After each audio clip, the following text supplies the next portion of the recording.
সত্যি কথা বলতে এই মাছটা আমার কাছে একদমই অজানা। জ্ঞানত অবস্থায় প্রথমবার হয়তো এই মাছটা আমি নিজে হাতে কিনলাম। সেদিন মাছ বাজারে সেরকম মাছও ছিল না। হ্যাঁ, ইলিশ ছিল যদিও, কিন্তু ইলিশের স্বাদ হবে না বলে আর ইলিশটা নিইনি। কিছু না নিয়েই ফিরে আসছিলাম প্রায়। তখন যার কাছ থেকে রেগুলার মাছ নেই সেই মাছ কাকু আমাকে ডেকে বললেন, এই মাছটা নিয়ে যাও, এই মাছটা খেতে নাকি ভীষণ ভালো। ওনার কথা শুনেই মাছটা বাড়িতে এনেছিলাম।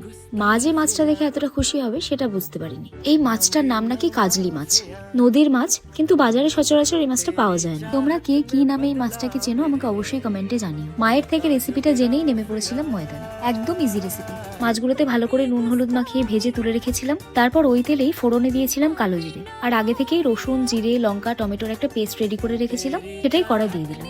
এবার পরিমাণ মতো নুন হলুদ দিয়ে যতক্ষণ না মশলাটা তেল ছাড়ছে ততক্ষণ কষিয়েছি। তারপর পরিমাণ মতো জল দিয়ে ভাজা মাছগুলোকে সাঁতার কাটতে ছেড়ে দিয়েছিলাম। শেষে ওপর থেকে একটু ধনেপাতা ছড়িয়ে দিয়েছি। সত্যিই মাছটার এত ভালো স্বাদ হবে আমি বুঝতে পারিনি। ভাগ্যিস মাছ কাকুর কথা শুনে মাছটা এনেছিলাম।